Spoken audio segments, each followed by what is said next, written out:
Communication training with Dan O'Connor. Hi, everybody. It's Dan O'Connor, and Maggie will be joining us for a moment here today. Buddy's also here saying hello. Today's all about a communication skill specifically for techies and other left brainers. If you are in a technical position where you deal with customers, it's kind of a peculiar conundrum, a pickle, so to speak, that is difficult for left brainers because left brainers are more factual and detail-oriented. Right brainers are more empathetic and creative. And when we're delivering a thank you, the number one goal of a thank you, remember, is to connect with the person that you are thanking. It is not about the thing you're thanking them for. It is about the person that you're thanking. And there are two things you want to convey in every thank you. Number one, I see you. I see the special gift that you bring to the universe. That might sound like a lot. It's not. Remember that if you are the person who can let another person know you see them and you see something special about them, come on, you'll be in an entirely new elite group of communicators, because we have a plague on the planet: invisibility. People feel invisible. And if you can tell somebody, hey, I see you, all of a sudden you're special because you made them feel special. And the second thing you want to convey in every thank you is, here's the difference you're making in the world. Now that might again seem like a lot. It's not. There are 3 steps that you should go through every time you deliver a thank you, especially at work. So left brainers, heads up, especially if you work in a help desk or a situation in which customers might be bringing you complaints or criticism of your work. Every time a customer complains or criticizes, that is a golden opportunity for us to say thank you, create the personal emotional connection, and project ourselves as the customer service superstars that we are. So here are the 3 steps you want to go through when saying thank you. Step number 1, you want to thank the person for being the person that they are, for the special quality that they possess. And you can use the simple lead-in line, thank you for being yada, yada, yada. For example, thank you for being so courteous and thoughtful that you would bring this to my attention.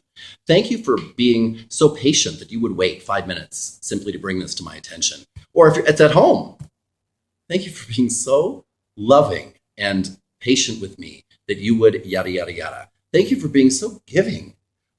Then you thank them for whatever it is that you're thanking them for.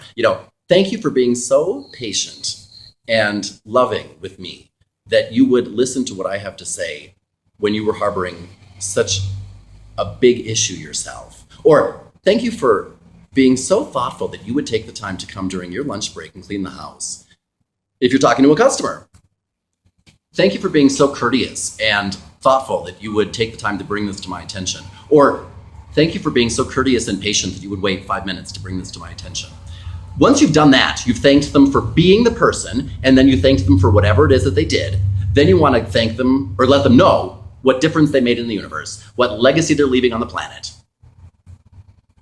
The other customers who buy this product are going to benefit greatly from the feedback that you're giving me, and I'll benefit myself, so we're all grateful. I can say to a customer, for example, if they're on hold and they say, when you answer the telephone, I've been on hold for 10 minutes. Thank you for being so patient that you would wait 10 minutes to bring the issue that you're about to tell me to my attention. It's going to help me and everyone here do a better job. When you can thank somebody for being the person they are, then you thank them for whatever it is that they did. Then you tell them what difference it made in the world.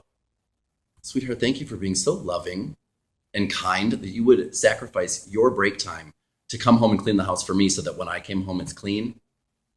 When you do things like that, it makes me feel so loved, and it makes me want to pass out with the love that I have for you. And it grows more every day.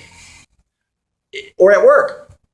John, thank you for being so professional and detail-oriented that you would turn this proposal in not only early, but perfectly, with all of your I's dotted and all of your T's crossed.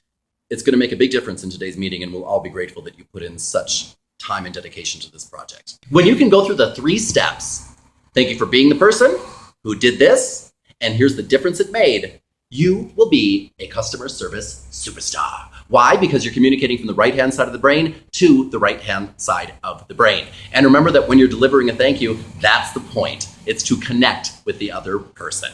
So use those 3 steps and you'll do it. And for many more step-by-step approaches on being a more right-brained or whole-brained communicator, we have a webinar coming up tomorrow.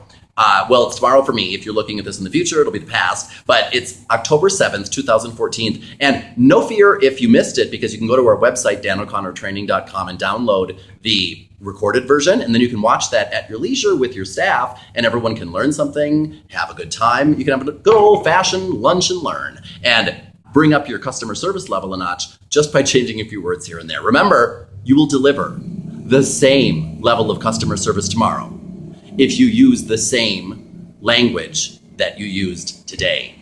So if you want to increase your level of customer service, you have to change your words. Speak the same way, you will get the same thing every time, both at work and at home. And check out our store, by the way. We have some new products out there, and they're going easy pay crazy. So if you want to get a big training program for you or your team or your family, you can get it now on Easy Pay. So check out our store at danO'ConnorTraining.com. And above all, make sure to like, comment, and share this video, and subscribe to the channel, of course, if you haven't, because I'd like to thank you for being such a dedicated, savvy communicator that you would share these videos and comment on them, and like them, and subscribe to this channel. It really makes a difference, not just in my life, but in Buddy's life, because it's going to make a difference in the type of food that I'll be able to buy him. And that, in turn, makes a difference in my life, which will then make a difference in your life, and see how it's the circle of life. So thank everybody for hanging in there with me. I'd like to thank everybody. We have some great new videos coming out. Next week, we have a video. Actually, it's a couple days from now. So check back, because it's a video on speaking the other 2 languages of love in the workplace. It's actually more of appreciation, but I say, Pisha with human resources. We're speaking the language of love at work. It's about time we bring love back into the workplace. So join us here next week, and we'll be doing that. Buddy will be here live. We might put on some candles and soft music, I don't know. And also we have a webinar on that. So check out danO'ConnorTraining.com for more on the languages of appreciation and love in the workplace. So remember, like, share, comment. Check out danO'ConnorTraining.com. Thanks everybody for stopping by. This is Dan O'Connor. I will see you shortly with another video on the languages of love. Dan O'Connor signing off. Mm-hmm. When you live long enough, you see it in practice. We tend to forget it though. And we might be in a relationship where we think,